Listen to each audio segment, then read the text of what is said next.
അപ്പോൾ ഞാൻ മണി റേക്ക് പഠിച്ചു കഴിഞ്ഞാൽ എനിക്ക് ലോട്ടറി അടിക്കും. നമ്മുടെ സ്കാസിറ്റി മൈൻഡ് സെറ്റ് മാറ്റിയിട്ട് പ്രോസ്പെറിറ്റി അല്ലെങ്കിൽ അബണ്ടൻസ് മൈൻഡ് സെറ്റിലേക്ക് നമ്മൾ ഷിഫ്റ്റ് ചെയ്യാം എന്നുള്ളതാണ് മണി റേക്ക് കൊണ്ട് ചെയ്യുന്നത്. ഇമോഷൻസ് ആണോ നമുക്ക് പണം കൊണ്ട് തരാത്തത്? ഇമോഷൻസും ഉണ്ട്, നമ്മുടെ കർമാസും ഉണ്ട്. നമ്മൾ ഹീലിംഗ് കൊടുക്കും മറ്റുള്ളവർക്ക്. ഈ ചിന്തകൾക്കെല്ലാം അപ്പുറത്ത് ആരെ എനർജിയാണ് ഇതിൽ വർക്ക് ചെയ്യുന്നത്? മണി റേക്കിയിലും റേക്കിയെ പോലെ തന്നെ അറ്റ്യൂൺമെന്റ് പ്രോസസ് ഉണ്ട്. ഒരാൾക്ക് പണത്തിന് ആവശ്യമുണ്ട്, അയാൾ വന്നു കഴിഞ്ഞാൽ ഇത് വെറും ഒരു ടെക്നിക്കലാണ്. നമ്മൾ സിമ്പിൾസ്, ഇതിലും സിമ്പിൾസ് ഉണ്ട്, വെരി പവർഫുൾ സിമ്പിൾസ് ആണ്. ആ സിമ്പിൾസ് ഉപയോഗിച്ചിട്ട് നമ്മൾ ഇപ്പം നമ്മൾ പറഞ്ഞ പോലെ റേക്കി, അതേപോലെ തന്നെയാണ് ഈ മണി റേക്കി. ഇന്ന് ഒരുപാട് റേക്കി തന്നെ പല വേരിയൻ്റ് ഉണ്ട്. ഇപ്പം എനിക്ക് തോന്നുന്നു മാം മണി റേക്കിൽ ഗ്രാൻഡ് മാസ്റ്ററി ചെയ്തിട്ടുണ്ടെന്ന് പറഞ്ഞിരുന്നു. അപ്പം അതെങ്ങനെയാണ് ഈ റേക്കിയും മണി റേക്കിയും തമ്മിൽ വ്യത്യസ്തമായിട്ട് വരുന്നത്, അല്ലെങ്കിൽ ഇതെല്ലാം ഒന്ന് തന്നെയല്ലേ? റേക്കിയുടെ മറ്റൊരു ഫോമാണെന്ന് പറയാം. അതായത് 2005 സ്റ്റെഫൈൻ ബ്രെയിൻ പറഞ്ഞത്, അമേരിക്കൻ സ്പിരിച്വൽ ടീച്ചർ, അവർ റേക്കി മാസ്റ്റർ തന്നെയായിരുന്നു. അവർ വിചാരിച്ചു ഒരുപാട് പേർക്ക് സാമ്പത്തിക പ്രശ്നങ്ങൾ ഒരുപാട് ഉണ്ടല്ലോ. അപ്പോൾ റേക്കിയിലും നമുക്ക് ഹീൽ ചെയ്യാം, മണി ഹീൽ ചെയ്യുന്നുണ്ട്. പക്ഷെ അതിന് സ്പെസിഫിക്കായിട്ട്, അതിന് പ്രത്യേകമായിട്ട് എന്തുകൊണ്ട് അങ്ങനെ ഒരു റേക്കീനെ ഡെവലപ്പ് ചെയ്തെടുത്തൂടെ എന്ന് വിചാരിച്ചിട്ട് അവരുടെ മെഡിറ്റേഷനിൽ കൂടെ അവർ സ്വരൂപിച്ചെടുത്തതാണ് ഈ ഒരു മൊഡാലിറ്റി. അപ്പോൾ അത് സ്പെസിഫിക്കലി നമ്മുടെ മണി മൈൻഡ് സെറ്റ് മാറ്റിയെടുക്കുക എന്നുള്ളതാണ്. നമ്മുടെ സ്കാസിറ്റി മൈൻഡ് സെറ്റ് മാറ്റിയിട്ട് പ്രോസ്പെറിറ്റി അല്ലെങ്കിൽ അബണ്ടൻസ് മൈൻഡ് സെറ്റിലേക്ക് നമ്മൾ ഷിഫ്റ്റ് ചെയ്യാം എന്നുള്ളതാണ് മണി റേക്കി കൊണ്ട് ചെയ്യുന്നത്. അപ്പം അങ്ങനെ ചെയ്യുമ്പം നമുക്ക് കൂടുതൽ ഓപ്പർച്യൂണിറ്റീസ് വരും. സാമ്പത്തികമായിട്ടുള്ള കാര്യങ്ങളിൽ കൂടുതൽ അവസരങ്ങൾ വരും എന്നുള്ളതാണ്. അല്ല, ഈ മണി റേക്കിൽ നമ്മൾ എന്തൊക്കെയാണ് അർത്ഥത്തിൽ ചെയ്യുന്നത്? റേക്കി പോലെ തന്നെ ഇപ്പം ഒരാൾക്ക് പണത്തിന് ആവശ്യമുണ്ട്, അയാൾ വന്നു കഴിഞ്ഞാൽ റേക്കി എനർജി കൊടുക്കാൻ കഴിയുമെങ്കിൽ മാത്രമല്ല അവിടെ മണി റേക്കി പ്രവർത്തിക്കുകയുള്ളൂ. നമ്മളിപ്പോൾ മണി റേക്കിയിലും റേക്കിയെ പോലെ തന്നെ അറ്റ്യൂൺമെന്റ് പ്രോസസ്സ് ഉണ്ട്. അപ്പം റേക്കി പഠിക്കാത്ത ഒരാൾക്ക് മണി റേക്കി പഠിക്കാം. അപ്പം ആ അറ്റ്യൂൺമെന്റ് പ്രോസസ്സ് എടുത്തു കഴിഞ്ഞാൽ ആൾക്ക് ആ എനർജി ചാനൽ ചെയ്യാൻ പറ്റും. ഇത് എല്ലാവർക്കും പ്രാവർത്തികമാണ്. ഇപ്പം മാം തന്നെ നേരത്തെ പറഞ്ഞിരുന്നു, റേക്കി പോയി ചില ആളുകൾക്ക് കൊടുക്കുമ്പോൾ അവർക്ക് ഫീൽ ചെയ്യാൻ കഴിയില്ല, അല്ലെങ്കിൽ ആ എനർജി സെൻസ് ചെയ്യാൻ കഴിയില്ല എന്ന് പറഞ്ഞു. അപ്പോൾ ഈ മണി റേക്കി ആണെങ്കിൽ പോലും ഇത് എല്ലാവർക്കും കൊടുക്കാൻ കഴിയുന്ന തീർച്ചയായും ആർക്ക് വേണമെങ്കിലും റിസീവ് ചെയ്യാൻ പറ്റും, ചാനൽ ചെയ്യാനും പറ്റും.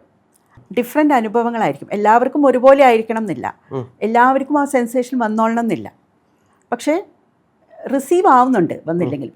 എനിക്ക് തന്നെ ഫസ്റ്റ് ലെവൽ സെക്കൻഡ് ലെവലൊക്കെ എത്തിയപ്പോഴാണ് അറിയാൻ തുടങ്ങിയത്. ഇങ്ങനെ ആ ഫീലിംഗ് ഒക്കെ ഫസ്റ്റ് ലെവലിലൊന്നും അറിയുന്നുണ്ടായിരുന്നില്ല. പക്ഷേ നമ്മൾ ഉള്ളിൽ നമുക്ക് ആ ഒരു ഇതുണ്ടാവും, ഇത് വർക്കാവും എന്നുള്ളത്. അങ്ങനെ ഉള്ളിൽ നിന്ന് വരുന്ന ആ ഇതാണ് നമ്മളെ ചെയ്യാൻ പ്രേരിപ്പിക്കുന്നത്. നമ്മളത് കണ്ടിന്യൂ ചെയ്തുകൊണ്ടിരുന്ന നമ്മളിലേക്ക് ബ്ലെസ്സിങ്സ് വന്നുകൊണ്ടിരിക്കും. സെക്കൻഡ് ലെവലൊക്കെ ആദ്യപ്പോൾ നമുക്ക് അറിയാൻ തുടങ്ങി. ഇപ്പം പിന്നെ മാസ്റ്റർ ലെവലൊക്കെ എടുത്തി കഴിയുമ്പം നമ്മൾ ഓരോ ലെവലിലെത്തുമ്പോഴും നമ്മൾ ഇവോൾവ് ചെയ്തുകൊണ്ട് പോവാണ് മുന്നിലേക്ക്. അപ്പം കൈകളിൽ അതിൻ്റെ സെൻസേഷൻ ഉണ്ടോ എന്നുള്ളതൊന്നും പ്രശ്നമല്ല. നമ്മൾ ചെയ്യുന്നത് സിൻസിയറായിട്ട് ചെയ്യാം. അപ്പോൾ അതിനുള്ള റിസൾട്ട് എന്തായാലും നമുക്ക് കിട്ടും. ഒന്നും ഫീൽ ചെയ്യാത്ത ആളുകൾക്കും റിസൾട്ട് ഉണ്ടായിട്ടുണ്ട്. എനിക്കും ആദ്യമൊന്നും ഫീൽ ചെയ്തിട്ടില്ലെങ്കിലും എനിക്ക് റിസൾട്ട് ഉണ്ടായിട്ടുണ്ട്. അപ്പോൾ അത് ഫീലിംഗ് ഉണ്ടോ എന്നുള്ളതല്ല, ചിലർക്ക് വെറുതെ ഒരു കാംനെസ് മാത്രമായിരിക്കും തോന്നുന്നത്. അതും ഈക്വലി ശരിയാണ്. ഈ മണി മാനിഫെസ്റ്റേഷൻ എന്ന് എല്ലാവരും ചെയ്യുന്നൊരു കാര്യമാണ്. ഇപ്പോൾ പൈസ കൊണ്ടുവരാൻ വേണ്ടിയിട്ട് നമ്മൾ മാനിഫെസ്റ്റ് ചെയ്യുന്നത് ഇപ്പോൾ ടൈം വെച്ച് 11 അല്ലെങ്കിൽ അങ്ങനെ കുറേ ടൈമിങ് വെച്ചൊക്കെ നമ്മൾ മാനിഫെസ്റ്റേഷൻ ചെയ്യുന്ന കണ്ടിട്ടുണ്ട്.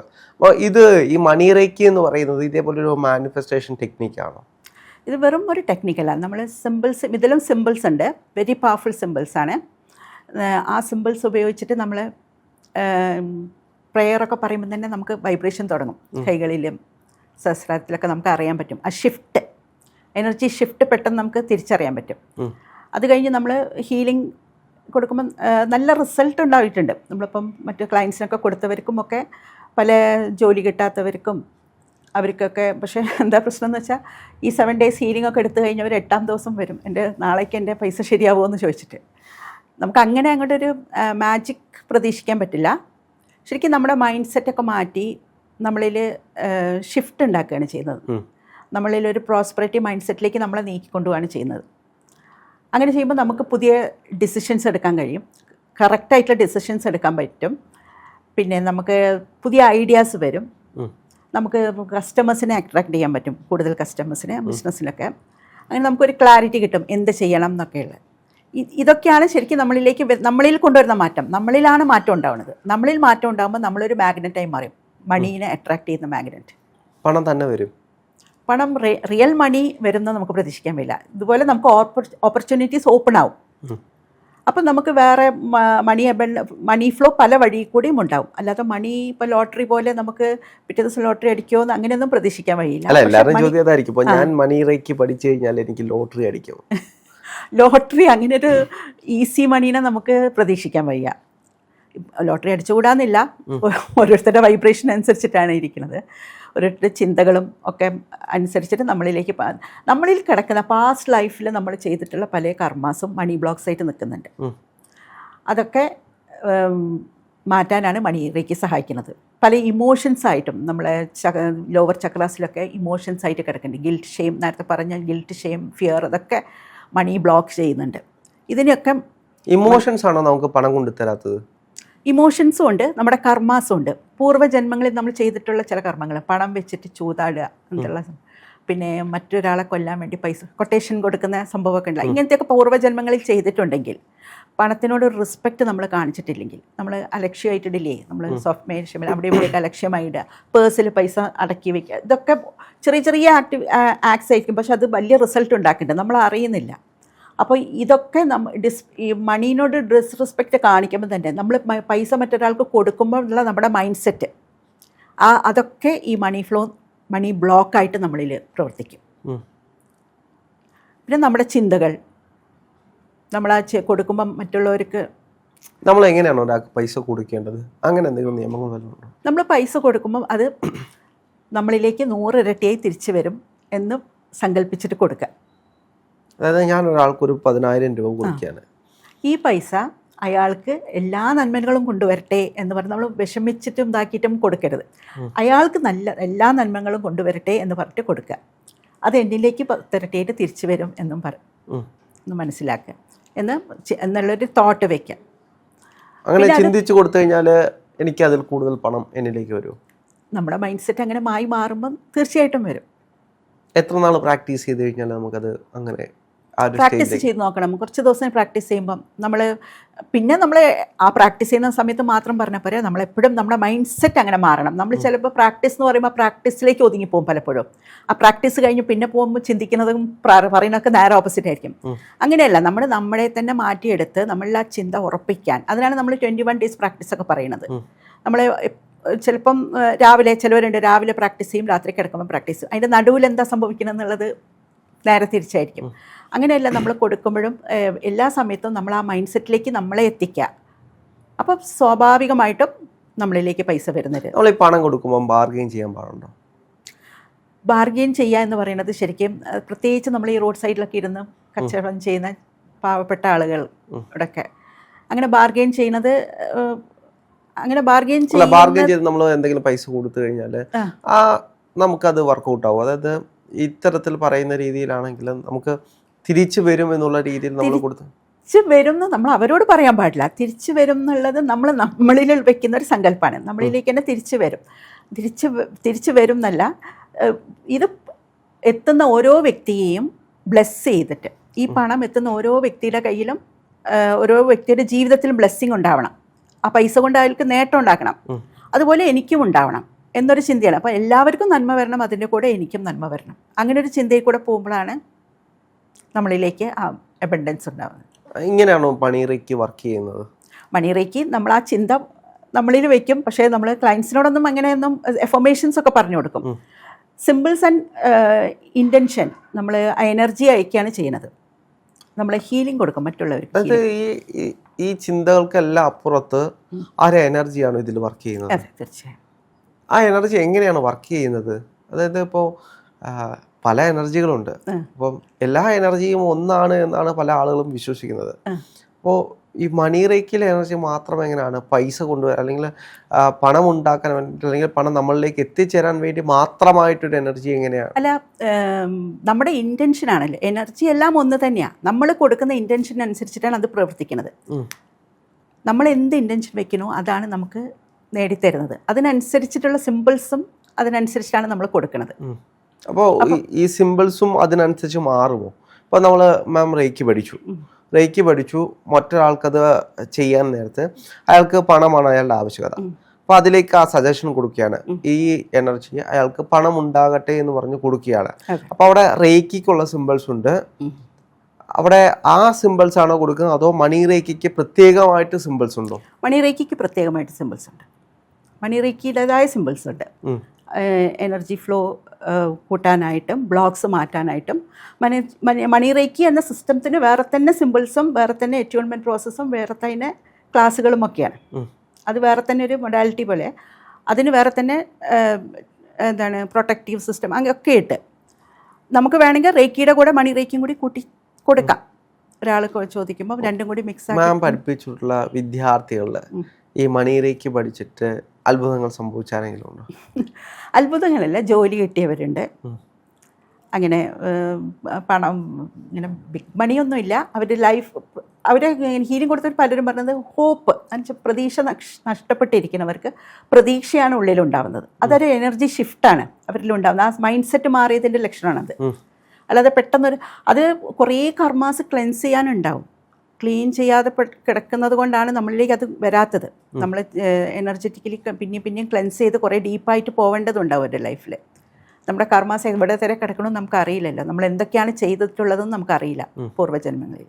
അതൊക്കെ ക്ലെൻസ് ചെയ്ത് വരുമ്പോഴേ ഉള്ളൂ നമ്മൾ ആഗ്രഹിക്കുന്ന ആ ഒരു ലെവലിലേക്ക് എത്തുന്നത്. എൻ്റെ പൂർവ്വജന്മ കണക്ഷൻസ് അല്ലെങ്കിൽ അത്തരത്തിലുള്ള കർമാസ് ക്ലെൻസ് ചെയ്യണോ അല്ലെങ്കിൽ അതിൻ്റെ ആവശ്യമുണ്ടോ എന്ന് ഞാൻ എങ്ങനെ തിരിച്ചറിയും? കാർമിക് പ്രശ്നങ്ങളൊക്കെ വരുമ്പോൾ എന്ന് വെച്ചാൽ ഡീപ്പ് ലെവലായിട്ട് നമുക്ക് പ്രശ്നങ്ങൾ അനുഭവിക്കും. എന്ത് ചെയ്താലും ശരിയാവില്ല. നമ്മൾ എന്തൊക്കെ ചെയ്ത് നോക്കുന്നു വളരെയധികം പോകുന്നു. അപ്പം ഇതിൽ കിടക്കണുണ്ട്, പൂർവ്വജന്മത്തിൽ കിടക്കുന്നു, ഇതിൻ്റെ റൂട്ട്സ് ഒന്നും നമുക്ക് മനസ്സിലാവും. അപ്പം ഡീപ്പ് ലെവലായിട്ട് ഹീലിംഗ് വേണ്ട സംഭവമായിരിക്കും അത്. അപ്പം നമ്മൾ അവിടെ പൂർവ്വജന്മത്തിൽ എന്തെങ്കിലും കിടക്കുന്നുണ്ടെങ്കിൽ ഇൻറ്റൻഷൻസ് അങ്ങനെ കൊടുക്കും. പൂർവ്വജന്മത്തിലേക്ക് ഉള്ള എന്തെങ്കിലുമൊക്കെ കിടക്കുന്നുണ്ടെങ്കിൽ അതൊക്കെ ഹീലാവട്ടെ എന്നുള്ള വിധത്തിൽ ഇൻറ്റൻഷൻ കൊടുത്തിട്ടാണ് ഹീലിംഗ് കൊടുക്കുന്നത്. അത് നമുക്ക് നേരത്തെ ഇൻറ്റ്യൂഷൻ കിട്ടുമോ? അതായത് ഇയാളുടെ പൂർവ്വജന്മത്തിൽ ഇന്നതായിരുന്നു ഇയാളുടെ വിഷയം. ഇപ്പോൾ ചില ജ്യോതിഷന്മാരുടെ പോയി കഴിഞ്ഞാൽ അവർ പറയും നിങ്ങളുടെ പൂർവ്വജന്മത്തിൽ നിങ്ങൾ ഇതായിരുന്നു, അല്ലെങ്കിൽ എനിക്കൊന്ന് ആകാശ റെക്കോർഡ് ഇതിനകത്തെല്ലാം കൃത്യമായിട്ട് പറയും നിങ്ങളുടെ പൂർവ്വജന്മത്തിൽ ഇന്നതൊക്കെയായിരുന്നു നിങ്ങളുടെ വിഷയങ്ങൾ, ഈ കർമ്മം ഉണ്ടായതുകൊണ്ടാണ് നിങ്ങൾക്ക് ഈ പ്രശ്നങ്ങൾ വരുന്നത് എന്നുള്ള രീതിയിൽ. അത് അങ്ങനെ മനസ്സിലാക്കി കഴിഞ്ഞാൽ അത് ക്ലെൻസ് ചെയ്യാൻ കഴിയുമോ? നമുക്കിപ്പോൾ റേക്കിയിൽ തന്നെ ചില പ്രശ്നങ്ങളൊക്കെ കാണുമ്പോൾ നമുക്ക് തോന്നും ഇത് ചെറിയ പ്രശ്നമല്ല, ഡീപ്പാണ് ഇത് കിടക്കുന്നത്. നമുക്ക് ആളുകൾ സംസാരിക്കുമ്പം തന്നെ അവരുടെ പാറ്റേൺസ് ആയിട്ടുണ്ടാവും. റിപ്പീറ്റഡ് പാറ്റേൺസ് വരുന്നതൊക്കെ ഡീപ്പ് റൂട്ടഡായിട്ട് കിടക്കുന്ന പ്രശ്നം കൊണ്ടാണ്. അപ്പം നമുക്കറിയാം ഇത് കിടക്കുന്നത് ഇവിടെയൊന്നും അല്ല, അതിൻ്റെ റൂട്ട് കോസ് കിടക്കുന്നത് ദൂരെ മറ്റൊരു സ്ഥലത്താണെന്നുള്ളത്. അപ്പോൾ അവർ സംസാരിക്കുന്നത് കേൾക്കുമ്പോൾ തന്നെ നമുക്ക് മനസ്സിലാവും ഇതാണ് പ്രശ്നം, ചെറിയ കാര്യമല്ല. ഇതുവരെ പ്രശ്നങ്ങൾ പറയുമ്പോഴാണോ അല്ലെങ്കിൽ മാമിനോട് ഇപ്പോൾ ഒരാൾ സംസാരിക്കുന്ന സമയത്താണോ മനസ്സിലാവുന്നത്? കുറച്ച് നേരം സംസാരിക്കുമ്പോൾ അവരവരുടെ പ്രശ്നങ്ങൾ, ജീവിത പ്രശ്നങ്ങളൊക്കെ അങ്ങനെ പറയാൻ തുടങ്ങും വന്നിട്ട് നമ്മളോട്. അപ്പോൾ ഇങ്ങനെ ഇന്ന പ്രശ്നങ്ങൾ പറയുമ്പോൾ ഇങ്ങനെ അവരുടെ ചക്രാസിലൊക്കെ ഉള്ള ആ വൈബ്രേഷൻ നമുക്കിങ്ങനെ പിടിച്ചെടുക്കാൻ പറ്റും. എന്തൊക്കെയാണ് അവരെ കാര്യം എന്ന് വെച്ചാൽ അവർ പറയുന്ന ഓരോ കാര്യങ്ങൾ നോക്കുമ്പോൾ ഏതൊക്കെ ചക്രാസാണ് നന്നായിട്ടിരിക്കുന്നത്, ഏതൊക്കെ ചക്രാസിലാണ് പ്രശ്നം എന്ന് മനസ്സിലാക്കാൻ പറ്റും. അപ്പോൾ അതിനനുസരിച്ച് നമ്മൾ കുറേയൊക്കെ ചിലവർക്കൊന്നും ഞാൻ എൻ്റെ കാര്യങ്ങൾ സംസാരിക്കുകയാണെങ്കിൽ എൻ്റെ ഏതൊക്കെ ചക്രങ്ങളിലാണ് പ്രശ്നമുള്ളത്, എൻ്റെ കാർമിക് ദോഷങ്ങളാണോ, ഇതെല്ലാം അങ്ങനെ കാർമിക് ദോഷങ്ങളൊന്നും നമുക്ക് അങ്ങനെ കുറച്ച് ഡീപ്പായിട്ട് സംസാരിക്കണം. അങ്ങനെ എന്തൊക്കെയാണ് പ്രശ്നങ്ങൾ വെച്ചാൽ ഡീപ്പ് ലെവലിൽ കിടക്കുന്ന പ്രശ്നങ്ങളൊക്കെ ആയിരിക്കും. പിന്നെ ചെറുതായിട്ട് ഇപ്പം സാധാരണ ഒരു കാഷ്വൽ ടോക്ക് പോലെ ഇപ്പം രാഹുലിൻ്റെ പ്രശ്നങ്ങളൊക്കെ എൻ്റെ അടുത്ത് പറയാം, ഇങ്ങനെ പ്രശ്നങ്ങളുണ്ട്, എൻ്റെ റിലേഷൻഷിപ്പ് ഇങ്ങനെയാണ്, മറ്റേ ഞാൻ ഇമോഷണലി നമ്മൾ സംസാരിക്കുമ്പോൾ ഓരോരുത്തർ ഇമോഷൻ്റെ ലെവൽ എത്രമാത്രമുണ്ട്. അപ്പോൾ അങ്ങനെയൊക്കെ പറയുമ്പോൾ നമുക്ക് മനസ്സിലാവും ഇത് ഏതൊക്കെ ചക്രകളിലാണ് ഇയാൾക്ക് കിടക്കുന്നുള്ളത് എന്ന്. പിന്നെയും കുറച്ച് നമ്മൾ ഡീപ്പായിട്ട് പോകുമ്പോഴാണ് നമുക്ക് കാർമിക് പാറ്റേൺസൊക്കെ അറിയണത്. പിന്നെ നമ്മളത് ആകാശിക്കിലൊക്കെ നോക്കുമ്പോഴാണ് നമുക്ക് ശരിക്കുള്ള ഒരു ഒരു മൊഡാലിറ്റി റേക്ക് മാത്രം വെച്ചിട്ടല്ല, നമ്മൾ മറ്റേ മൊഡാലിറ്റീസൊക്കെ യൂസ് ചെയ്യും. ടാരോ ഒക്കെ ഞാൻ ചിലപ്പം ചിലവർ റീഡിങ്ങിന് വരുമ്പം അല്ല ഹീലിങ്ങിന് വരുമ്പം ഇതിപ്പം ഭാര്യനെ സംശയമായിരിക്കും. അപ്പം ഇത് ഭാര്യയ്ക്ക് വല്ല എക്സ്ട്രാ മാറ്റർ ഉണ്ടോ എന്നൊക്കെ ചോദിക്കും. അപ്പം നമ്മൾ കാർഡ് എടുത്ത് നോക്കുകയാണെങ്കിൽ ചിലപ്പോൾ അത് ക്ലിയർ ആയിരിക്കും, ഒന്നുമില്ല എന്ന് പറയുമ്പോൾ. പക്ഷെ അങ്ങനെ പറഞ്ഞു കഴിഞ്ഞാൽ ചിലപ്പോൾ ഒരു കുടുംബജീവിതം തന്നെ തകർന്നു പോയില്ല അവർക്ക്. ഉണ്ടെന്ന് പറഞ്ഞാലാ ഉണ്ടെന്ന് നമ്മൾ അങ്ങനെ ഉണ്ടെന്നല്ല പറയാം, നമ്മൾ അതിനുള്ള സൊല്യൂഷൻസാണ് പറയുക. ഇങ്ങനെ ഇതിൽ കൂടെ പോയാൽ ഇങ്ങനെ ഒരു പ്രശ്നം ഉണ്ടെന്ന് പറയുമ്പോൾ ആവും. പക്ഷെ നമ്മൾ ഇന്ന സൊല്യൂഷൻ വെച്ചിട്ടാണ് പറയാം. നിങ്ങൾ ഇവിടെ നിൽക്കുന്നു, നിങ്ങൾ ഇങ്ങനെ ഒരു ഇതിലേക്ക് മാറേണ്ടതുണ്ട്, നിങ്ങളുടെ മൈൻഡ് മാറ്റേണ്ടതുണ്ട്. അപ്പോഴാണ് നിങ്ങളുടെ ലൈഫിൽ ആ ഭാര്യയുടെ ആ സ്വരച്ചേർച്ച മാറുന്നത് എന്നുള്ളത്. അല്ലാതെ തേർഡ് പാർട്ടി ഉണ്ടെന്ന് പറഞ്ഞു കൊടുക്കുമ്പോഴേക്ക് ഈ ചില ആളുകളുണ്ടല്ലോ, ഇപ്പോൾ ഇവരെല്ലാം ഈ ജ്യോതിഷന്മാർ പറയുന്നത് കൂട്ടായിരിക്കും ഇത്തരത്തിലുള്ള ആളുകളുടെ അടുത്തേക്ക്. ഇപ്പം മാം റേക്ക് ചെയ്യുന്ന ആളുകളുടെ അടുത്തേക്കാണെങ്കിലും ടാരോ ചെയ്യുന്ന ആളുകളുടെ അടുത്തേക്കാണെങ്കിലും അങ്ങനെയാണ് വരുന്നത്. അവർ അവരുടെ ജീവിത പ്രശ്നങ്ങളൊന്നും പറയില്ല, ഇങ്ങോട്ട് പറയണം, എനിക്ക് എന്തൊക്കെ പ്രശ്നങ്ങളുണ്ടെന്ന് നിങ്ങൾ ഇങ്ങോട്ട് പറയണം, എന്നാൽ മാത്രമേ ഞാൻ വിശ്വസിക്കൂ. അങ്ങനെയാണ് കൂടുതൽ ആളുകളുടെയും പാറ്റേൺ വരുന്നത്. അപ്പോൾ അതെങ്ങനെയാണ് അവരെ ഡിഫീറ്റ് ചെയ്യുന്നത്, അല്ലെങ്കിൽ അവർക്കത് പറഞ്ഞു കൊടുക്കുന്നത് എങ്ങനെയാണ്? ടാരോയിൽ ഇപ്പം ടാരോ ആണ് എനിക്ക് ചോദിക്കുന്നത്. അല്ല, ടാരോ അല്ല, മൊത്തത്തിൽ ഇതെല്ലാം കൂടെ ഉപയോഗിച്ചുകൊണ്ട്. അങ്ങനെ ഇപ്പോൾ പ്രശ്നം എന്ന് പറഞ്ഞാൽ ഹീലിങ്ങിനൊക്കെ വരുന്നവർ പ്രശ്നം പറഞ്ഞിട്ടാണ് വരിക. അത് പറഞ്ഞാലേ ഉള്ളൂ നമുക്ക് എന്ത് ഹീലിംഗ് ആണ് എങ്ങനെയാണ് ചെയ്യേണ്ടതെന്ന് പറയാൻ പറ്റും. ടാരോയിലൊക്കെ ആണെങ്കിൽ പ്രശ്നം എന്ന് പറയുമ്പം അവർ അതും ഒരു ക്വസ്റ്റ്യനാണ് അവർ ചോദിക്കുന്നത്. ഒരു ക്വസ്റ്റ്യൻ അവർ ചോദിക്കുന്നത്. ആ ചോദ്യത്തിനനുസരിച്ചിട്ട് നമുക്കതിൽ എനർജറ്റിക്കലി അത് കാണുമല്ലോ, റീഡിങ് നമുക്കതിൽ കാണാം.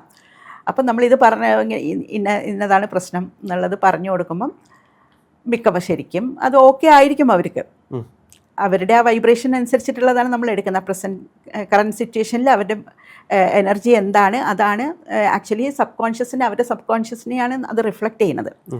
അപ്പോൾ അത് അവർക്ക് ശരിയായിരിക്കും മിക്കവാറും. 90% ഇങ്ങനെ ശരിയായിട്ട് തന്നെയാണ് വന്നിട്ടുള്ളത്. നമ്മുടെ സബ് കോൺഷ്യസിൻ്റെ റിഫ്ലക്ഷനാണ് ടാരോ കാർഡ്സ്.